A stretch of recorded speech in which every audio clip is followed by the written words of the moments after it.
오늘은 구원으로 향해 가는 단계 13단계 중에서 10장입니다. 혹시 좀 책을 보신 분들은 제목 미리 좀 보고 오셨나요? 제목이 무엇입니까? 하나님을 아는 지식입니다. 하나님을 아는 지식. 주 안에서 기뻐함까지 갈 수 있겠는데 10장 하나님을 아는 지식. 시작을 이렇게 열지요. 하나님께서는 당신 자신을 피조물인 인간들에게 알리시는, 그리고 소통하시는 방법으로 여러 가지를 사용하신다고. 여러 가지의 방법으로 하시는데 특별히 저 생애의 빛 책의 10장에서는 몇 개 정도로 나누는지, 그 방법을 묘사하고 있는지 혹시 미리 보신 분들이 계십니까? 천연계와 성경을 통하여 1장에서 시작을 그렇게 합니다. 생애의 빛 1장에서 인류를 향한 하나님의 사랑이라는 챕터에서 천연계와 계시는 곧 성경이죠. 천연계와 성경은 둘 다 하나님의 사랑을 나타내고 있다. 근데 10장은 1장부터 10장까지 오는 동안에 좀 더 여러 가지 것들이 구체화되었습니다.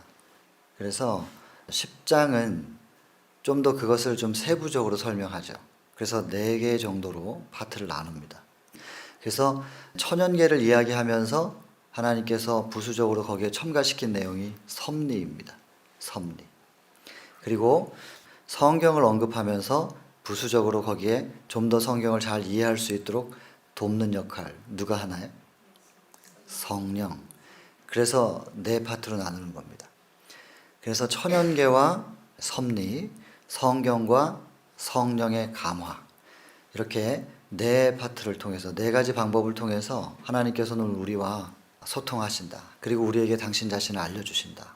이것을 한꺼번에 다 하기는 좀 무리가 있습니다. 그래서 오늘은 천연계와 섭리만 한번 생각을 해볼까 합니다. 여러분, 그 책을 먼저 읽어보신 분들은 아시겠지만은 좀 조합을 해보면 그렇습니다. 제일 큰 단위, 천연계 중에서 제일 큰 것 무엇입니까?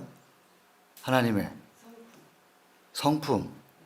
그렇죠. 하나님 품 안에 모든 게 그게 다 들어있지요.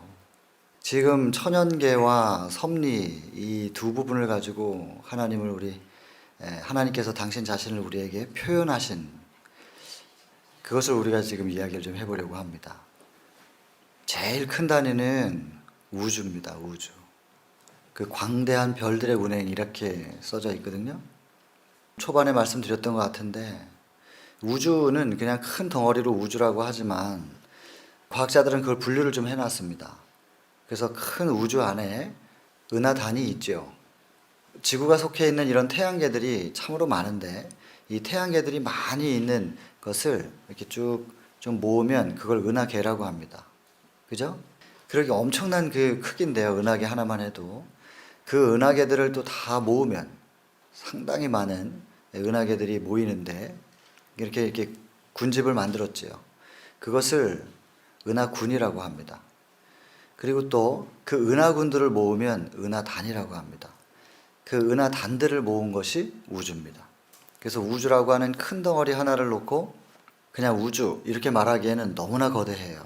그래서 그 우주를 은하단으로, 또 은하군으로, 또 그 은하군 안에는 수많은 은하계로, 또 그 수많은 은하계 중에 하나를 열어서 보면 그 안에는 셀 수도 없는 태양계로, 그 태양계 중에 하나가 지구가 속해 있는 우리가 지금 살고 있는 이 태양계입니다. 그 우주에서부터 시작하여 어디까지? 미소한 이렇게 표현되어 있는데 그 미소한 원자까지. 그래서 원자는 너무 작아서 눈에 보이지도 않습니다. 그 거대한 우주부터 눈에 보이지도 않는 원자까지를 언급하면서 그 속에 하나님이 담겨 있다고 말합니다. 하나님께서 당신 자신을 알만한 것을 거기에 담아두셨고 표현하셨다고 말해요. 그래서 자주 언급되는 성경절이지만 로마서 1장 20절에 보면 창세로부터 그의 보이지 아니하는 것들, 영원하신 능력과 신성, 신의 품성을 그가 만드신 만물에 담아 알게 하셨습니다. 그래서 핑계치 못할 것이다. 그래서 어제는 제가 뉴턴 언급을 했는데요. 위대한 과학자죠. 그런데 그 사람이 하늘을 한번 좀 보라고. 저 하늘을 보면서 하나님이 살아계시지 않다고 누가 감히 말할 수 있겠는가? 그 위대한 과학자의 눈에 하나님이 보인 것이죠. 하늘을 바라볼 때 그 별들의 운행 속에서 하나님이 보였던 모양입니다. 여러분, 이 우주를 별들을 보라 했으니 한번 살펴보겠습니다. 그 우주의 별들은요, 참 질서정연합니다. 그리고 그 질서정연하게 멈춰 있는 것이 아니라 궤도를 따라 움직입니다. 그래서 누가 먼저 가겠다고 하지 않습니다. 그리고 경쟁도 하지 않고. 그렇기 때문에 이 우주의 별들은 부딪힘이 없이 운행을 해 나가고 있는 것인데, 그것이 만약에 부딪힘이 있거나 우주의 대폭발들이 계속해서 일어난다면 얼마나 혼란스러울까 생각해 보게 됩니다. 여러분, 이 빅뱅이라고 들어보셨습니까? 우주가 어떻게 만들어졌는가라고 하는 해석에, 그거는 실제 사실이라기보다는 이론이고 추측이죠. 빅뱅. 그래서 예전에 우주의 한 어느 중심부에서 대폭발이 있었고, 그 폭발 때문에 우주에는 공기가 없으니까 저항이 없습니다. 공기 마찰이 없고, 그래서 폭발하면서 그 폭발하는 에너지로 계속 움직이는데 확장되는 거죠. 그 확장이 마찰이 없기 때문에 멈춰지질 않아요. 그래서 계속해서 지금 확장되고 있는 최초의 에너지를 어떤 다른 힘이 막지 않는 이상은 계속해서 확장된다. 이런 개념이죠. 그래서 지금도 우주는 계속해서 커져가고 있다. 그런 이론입니다. 창조론의 입장에서는 좀 말이 안 되는 얘기긴 한데요. 그러나 왜 그렇게 해석할 수밖에 없는지에 대해서 좀 생각을 해보면 타당한 것 같기도 해요. 왜냐하면 하나님께서 태초의 천지를 창조하실 때 말씀의 에너지로 창조하셨거든요. 그래서 빛이 있으라 했을 때 빛이 있으라 하는 순간 말씀의 에너지로 존재하게 되는, 그 존재하게 될 때 굉장히 강력하게 발산이 된단 말입니다. 그 발산되는 그 빛의 이동, 그것을 폭발로 볼 수도 있었겠다는 생각이 듭니다. 근데 그것이 계속 확장되고 있다는 개념은 그냥 상상이 있겠죠. 왜냐하면 폭발이 있으면 우주에 공기가 없으니까, 공기 마찰이 없는 곳에서는 멈추지 않으니까 계속해서 확장되고 있다. 뭐 이런 이제 상상은 할 수가 있는데, 최초의 폭발처럼, 그건 이제 과학적 근거가 좀 있습니다. 폭발처럼 우주가 이렇게 탁 확산되면서 만들어졌다라고 하는 그 개념을, 그 이론을 좀 일리가 있구나 그런 생각이 들어요. 빛을 창조하면서 순간적으로 쫙 퍼졌으니까. 그런 이제 과학으로, 지난번에도 말씀드렸지만은 이 과학이라고 하는 잣대를 가지고 무한이라는 세계를 지금 재해가고 있는 건데, 아무튼 재어지는 것만큼은 여러 가지 상상도 하고 이론도 만들어냅니다. 저희가 멈추지 않고 계속해서 확장한다는 그 이론에는 동의를 할 수 없지만, 그러나 과학이라고 하는 기술로 측정한 우주의 움직임은 참 그건 놀라운 일입니다. 그래서 경쟁하지 않고 부딪히지 않고 질서정연하게 계속해서 돌아갑니다. 계속해서 순환합니다. 그래서 여러분들도 잘 아시는 것처럼 지구도 계속해서 돌고, 달도 돌고, 그리고 지구가 자체적으로만 도는 것이 아니라 태양을 중심으로 해서 거대한 공전을 또 합니다. 그러면 그 태양은 또 은하의 한 축을 중심으로 그 태양계들이 돌고 있습니다. 그러면 그 은하계는, 우리 태양계를 품고 있는 그 은하계는 또 멈춰 있느냐? 그게 아닙니다. 은하군의 한 중심을 축으로 또 돌고 있습니다. 그리고 그런 은하군들은 은하단의 한 축을 중심으로 또 돌고, 모든 것이 순환합니다. 그 우주의 순환, 그것을 뉴턴은 본 모양입니다. 그리고 동시에 눈에 보이지도 않는 원자라고 하는 거, 물질의 가장 최소 단위로 보죠. 그래서 분자, 그 다음 분자를 쪼개면 원자. 그 원자라고 하는 것, 그것은 눈에 보이지도 않는데 어떤 구조를 취하고 있습니까? 원자에 핵이 있고, 핵을 중심으로 전자들이 계속 돕니다. 계속 순환하고 있는 건데, 그래서 그 주기율표 공부하고 그러잖아요, 학교 다닐 때. 근데 저희들 학교 다닐 때만 해도 이것이 일정하다라고 배웠습니다, 주기율표. 그런데 지금은 새로운 발견이 있죠. 일정한 패턴으로 돌지 않고 다양한 패턴이 있다는 거예요. 그러나 그 다양하고 복잡한 패턴으로 돌면서도 그들은 부딪히지 않는다는 것입니다. 이게 놀라운 일이에요. 만약에 그런 것들이 원자의 세계 속에서 핵을 중심으로 도는 전자들이 부딪히면요, 이 세상 완전 다 폭발해 버릴 거예요. 근데 과학자들이 풀지 못하는 것은 핵을 중심으로 전자들이 돌고 있는데 그 일정한 간격을 이게 탁 갖다 붙지 않고 그 간격이 어떻게 유지되는가, 그 간격에 유지되는 힘을 못 풀어요. 그리고 갖다 붙으면서 붙지 않도록 유지하는 그 힘뿐만 아니라 이것이 핵을 중심으로 해서 돌다가 튕겨 나가지 않도록 붙잡고 있는 힘은 도대체 무엇인가? 역시 풀지 못하는 것이죠. 저희는 그걸 알죠. 하나님께서 붙들고 계셔요. 그래서 일정한 간격으로 또 질서정연하게 계속해서 순환하면서 부딪히지 않도록 질서를 그 속에 담아두신 분은 하나님입니다. 여러분 그 책에 읽어보시면 한번 읽어보세요. 읽어보시면 그렇게 돼 있을 겁니다. 꽃 한 송이의 아름다움은 화려하진 않습니다. 그러나 단순하고 우아하다 이렇게 표현되어 있습니다. 단순하고 우아하다. 그러한 천연계를 바라보면서 우리 인간들이 그 천연계의 아름다움을 뭐 하기를 하나님은 바라시고 기대하신다. 그 천연계의 단순하고 우아한, 화려하진 않지만 그 단순하고 우아한 그 아름다움을 닮아가기를 바라신다. 그렇게 적혀 있습니다. 천연계에 하나님께서 당신의 모습을 담아두신 이유는 우리가 천연계 속에서 하나님을 발견하고 그리고 그 하나님의 모습을 닮아가기를. 그래서 1장에서는 뭐만 기억하시면 된다 그랬습니까? 봉숭아물, 그렇죠. 봉숭아물 올려놓고 그게 물 들어가는 것처럼 천연계의 그 아름다움, 그 속에 담겨있는 하나님의 모습 발견하면 그것을 계속해서 바라볼 때 그리고 묵상할 때 그게 우리를 물들여가는 것이죠. 닮아가기를 바라셔서 천연계 속에 하나님께서 당신의 모습을 담아두셨다고 했습니다. 그렇게 본다면 말입니다. 온 우주부터 원자까지가 이렇게 순환을 하고 있는데 그리고 질서정연하게 그리고 경쟁하지 않고 순환하고 있는데 우리의 인생들은 지금 어떠한가 생각해 보게 됩니다. 여러분 제가 최근 며칠 동안 말씀을 좀 드렸지만 오늘날의 우리의 사회상이 너무나 치열하게 경쟁을 합니다. 경쟁은 굉장한 스트레스를 유발시킵니다. 여러분 축구 경기는 11명, 11명이 하기 때문에 우리 편이 져도 나만의 잘못은 아닙니다. 근데 링 위에서 하는 시합들은 말입니다. 1대1로 겨루기를 하죠. 그래서 지면 전부 내 잘못입니다. 내가 망신당하는 거고. 그걸 좀 해봤습니다. 거기서 오는 그 스트레스가 참 심합니다.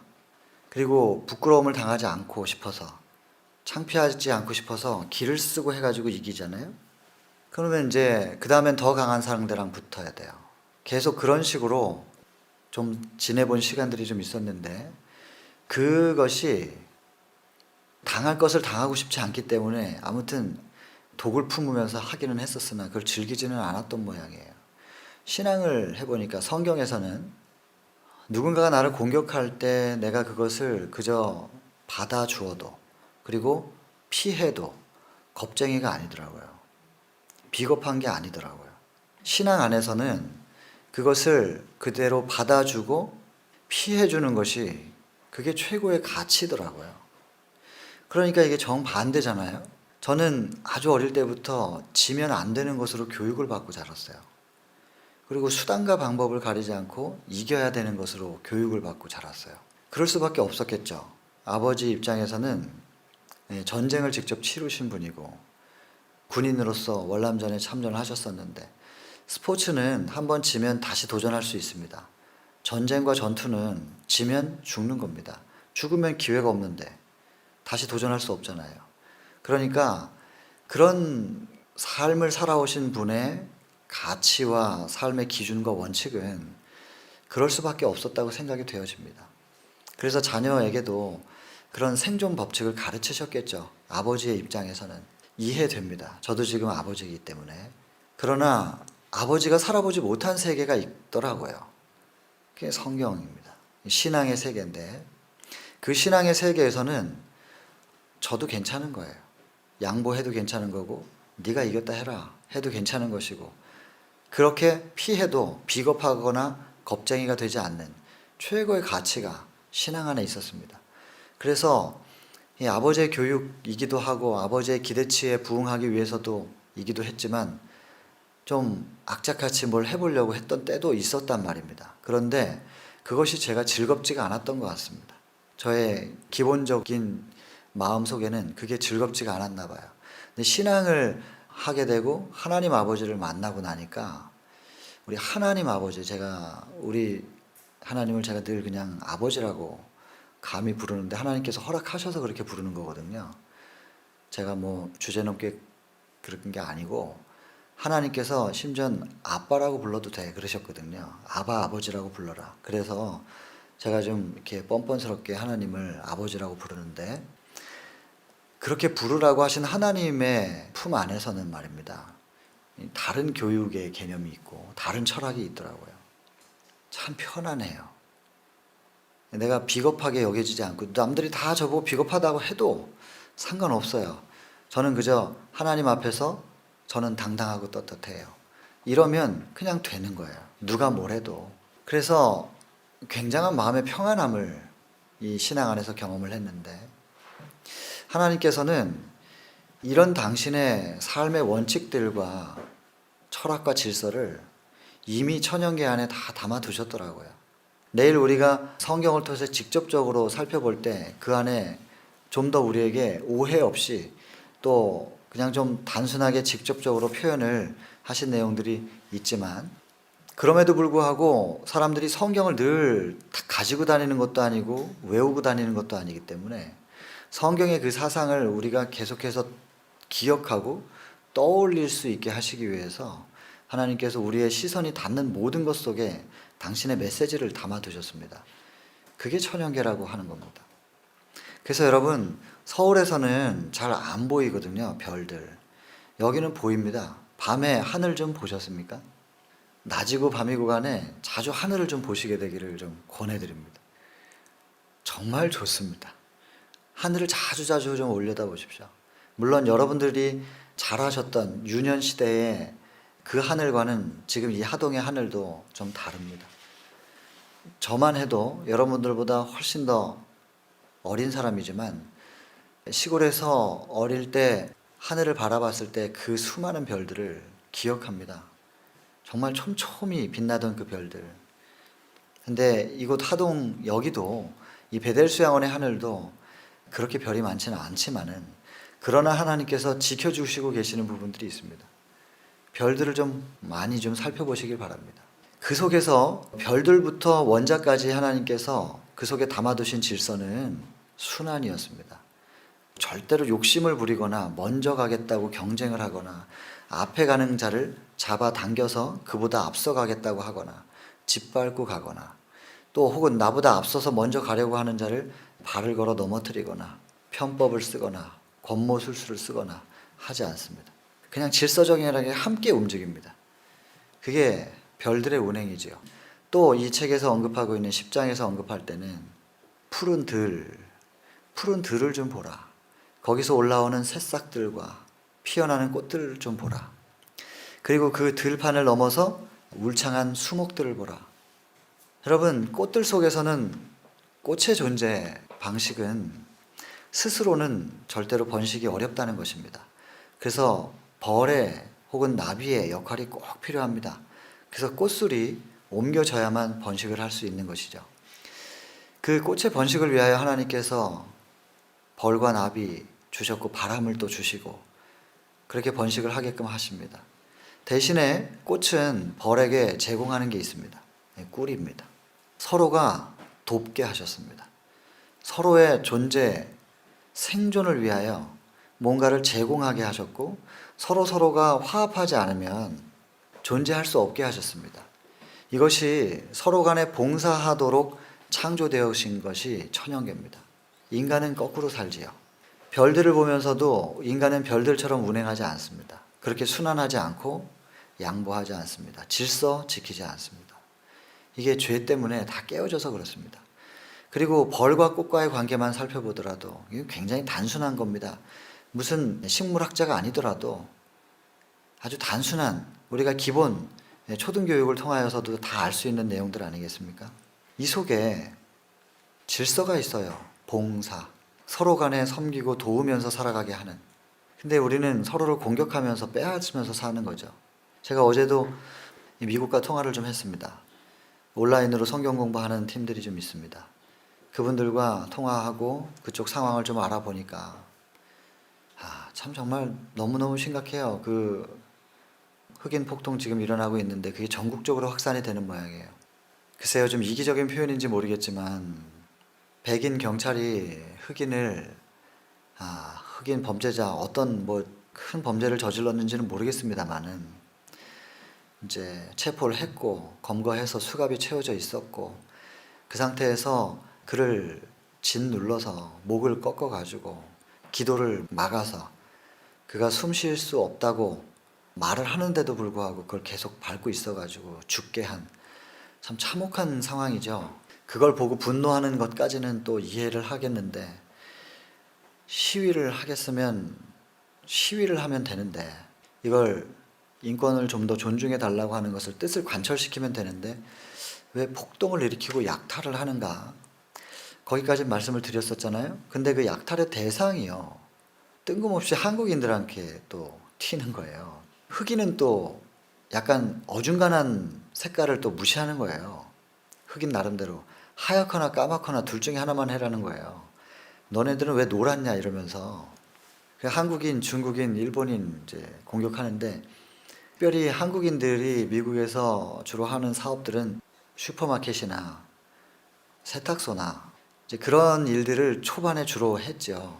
혹은 간호사. 그래서 오늘날 우리 한국에서 좀 3D라고 하는 힘든 거 아무튼 뭐 그런 것들 처음에 시작을 해가지고 한국인들이 고생 많이 하면서 이민 세대들이 경제적으로 상당히 안정을 이루었고요.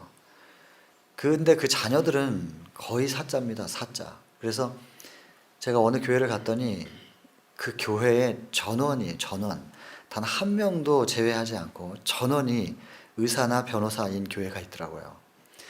한국인들은 다 자녀들을 그 전문 직종으로 종사할 수 있도록 교육을 시켰던 거예요. 그게 그 백인들과 특별히 경쟁하거나 이렇게 하지 않고 적어도 자기 오피스나 자기 병원을 통하여 이제 독자적으로 자기 전문 기능을 가지고 생활할 수 있도록 하는 거라고 생각해서 자녀들에게 공부를 시켰고 그 자녀들은 또 부모님의 고생하는 모습을 바라보면서 또 그게 효였고 2010년부터 제가 미국을 다녔는데 거의 매년 갔죠. 그렇게 다녔는데 가보면요. 거기에 한국인들은 마치 70년대를 살아가시는 듯한 느낌을 들어요. 대화를 나눠보면. 그 한국의 예전에 70년대 미국으로 갔었던 그 한국의 정서를 그대로 그냥 가지고 계시는 겁니다. 미국은 미국 스타일을 또 배운 것이지만 한국에 대한 개념은 딱 70년대예요. 그래서 상당히 보수적인 성향을 갖고 계시죠. 자녀들에게도 그렇게 교육했고 그래서 그런지 지금 2020년대 청년들임에도 불구하고 대화를 나눠보면은 옛날 사고방식을 갖고 있고 한국말 어설프게 하는데 경찰이라고 안 하고 순경이라 그래요. 되게 재밌어요. 옛날 말들, 옛날 단어들 많이 써요. 순경이 잡으러 오고 뭐 순경? 순경이라는 말 어디서 배웠어요? 폴리스는 순경 아니에요? 아니 요즘엔 경찰이라 그러는데 그래요? 다 부모님한테 배워가지고 순경이라 그래요. 근데 아무튼 그렇게 그 노란 사람들이 와가지고 그 돈을 벌고 사는 게 배가 아픈 모양이에요. 폭동을 일으키고 약탈을 하고 다 깨고 훔쳐가고. 지금 한국인 한인회에서는 어떻게 공지를 했냐면 어쩔 수 없다. 지금 경찰력에 한계가 있으니까 우리가 총을 사자. 총기 소지가 되잖아요. 그래서 대부분 지금 총을 구입하고 있대요. 그리고 우리의 안전은 우리가 보호해야 된다고. 전국적으로 확산이 되다 보니까 좀 심각합니다. 그런 이야기를 또 듣고 또 이제 주변에서 좀 이렇게 참혹하게 피해를 입은 분들의 사진들을 저한테 좀 보내주셨는데 정말 이게 이 세상이 도대체 어떻게 돌아가는 건지 모르겠습니다. 하나님은 서로가 공존하게끔 창조를 해주셨는데 서로가 봉사하고 서로가 섬기고 존중하면서 살아가도록 그렇게 창조를 하셨는데 이 질서가 너무나 심각하게 무너져 가고 있는 거예요. 그래서 좀 자주 제가 말씀드리지만 말입니다. 마태복음 24장을 좀 읽어보세요. 말세가 되면 이럴 것이다 라고 예언을 해놨어요. 예수께서. 그 안에 불법이 성함으로 사랑이 식어지리라. 사람들과의 모든 관계 속에서 사랑이 식어지는, 이것이 말세 징조 중에 하나인데 너무나 극명하게 지금 나타나잖아요. 부모가 자식을 버리는 일, 부모 자식 간의 원수가 되고 서로 죽이고, 이 정도 되니까 뭐 친구가 있겠습니까? 친구 간에도 사랑이 어디 있어요? 의리가 어디 있고. 하여튼 시기와 질투예요. 나보다 남이 뭐라도 조금 더 잘 되거나 좀 더 먹거나 이러면 그게 그렇게 배가 아픈 거고, 밉고 감정이 실린 한마디라도 툭 내뱉어야 속이 시원한, 이런 시대에 우리가 살고 있는데, 그나마 서로에게 총질하거나 칼질하거나 힘으로 약탈하거나 하지 않은 게 참 다행이다, 이렇게 지금 위안을 얻으면서 살아가야 되는 이 형편인데, 여러분, 이런 사회상이 점점 확산되고 있다는 것이 더 심각한 문제입니다. 중국, 미국, 세계에서 가장 영향력 있는 두 나라, 얼마나 이기적인지부터 시작해서 세계 정치 구도가 뭐 G7을 확장시킨다는 뉴스 보셨습니까?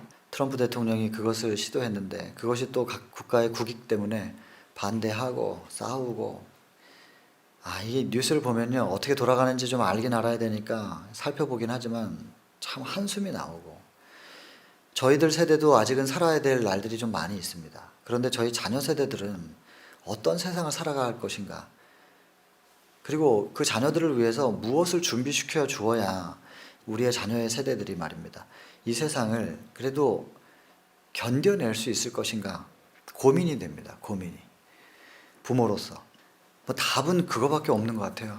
오직 신앙을 가르쳐야 되겠구나. 그래서 하나님께서 우리의 지혜가 되시고 하나님께서 우리의 보호자가 되십니다. 그래서 이 상황 속에서 어떻게 살아가야 될지를 하나님께서 가르쳐 주실 테니 하나님의 지혜로 살라.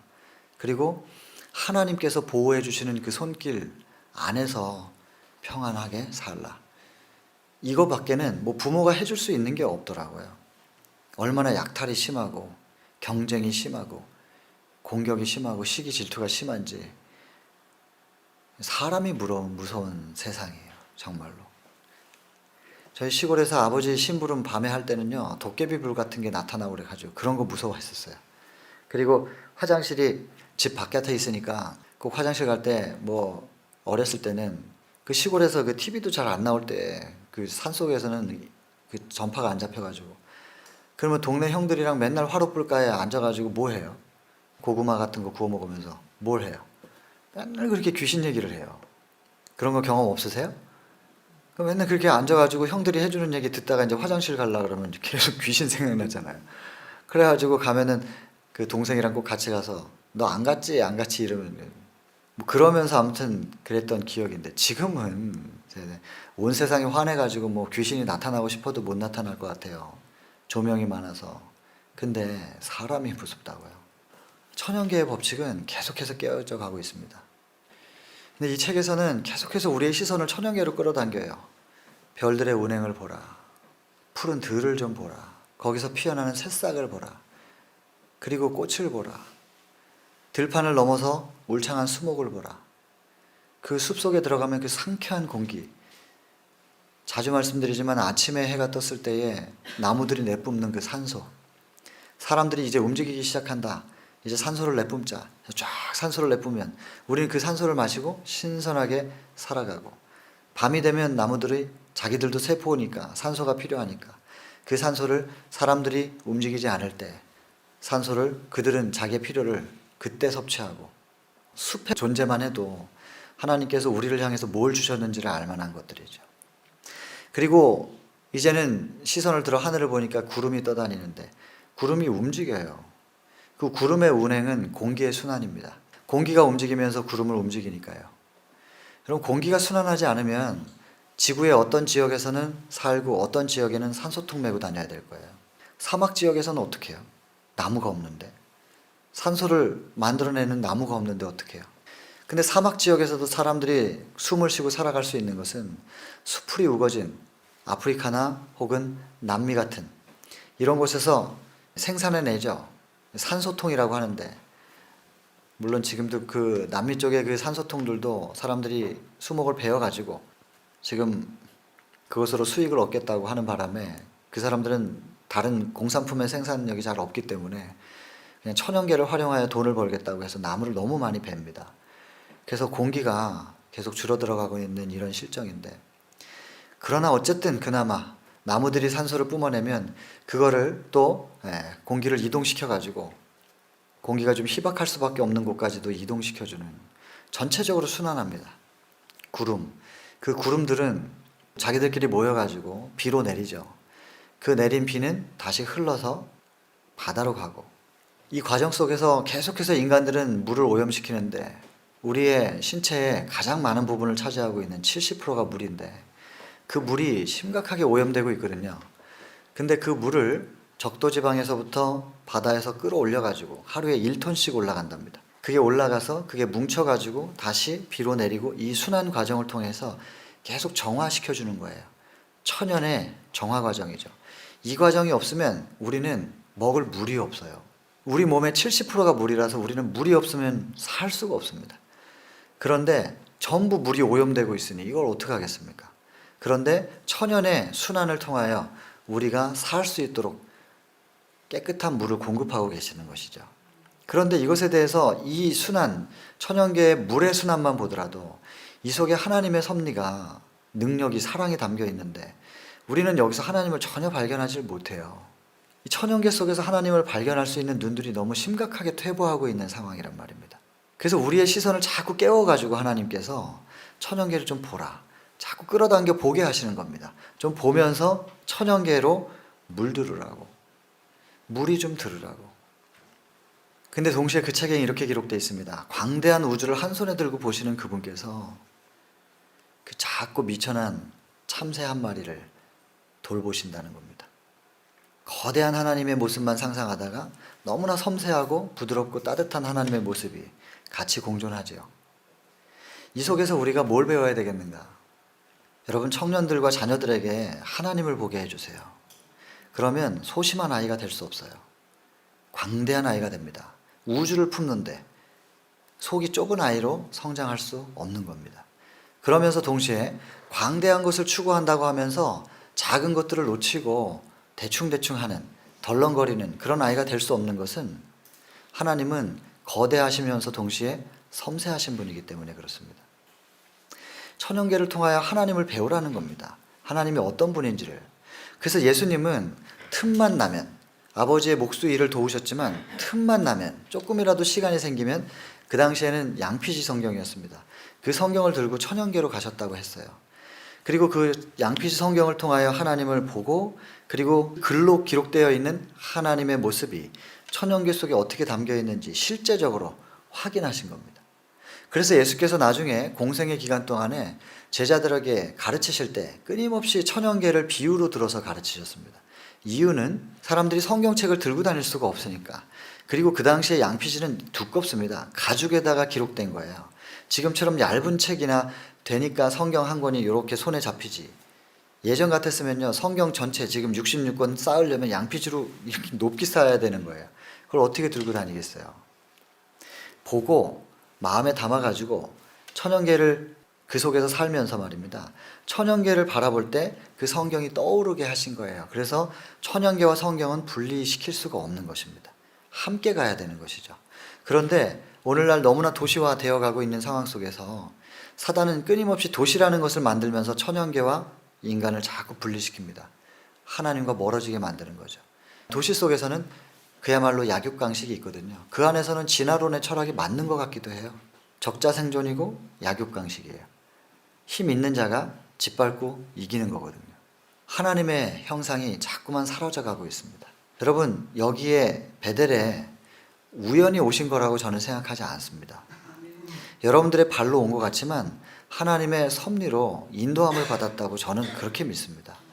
여기에 기왕에 오셨으니 그래도 아직은 여기는 천연계가 좀 보존이 되어 있습니다. 좀 작긴 하지만 이 천연계 안에서 여러분들이 하나님을 꼭 좀 발견하시게 되기를 바라고, 그리고 사실 작은 것 같지만 풀 한 포기 꺾어가지고 좀 그걸 미세하게 들여다보면, 꼼꼼히 살펴보면 굉장히 광대한 세계가 또 그 안에 담겨 있거든요.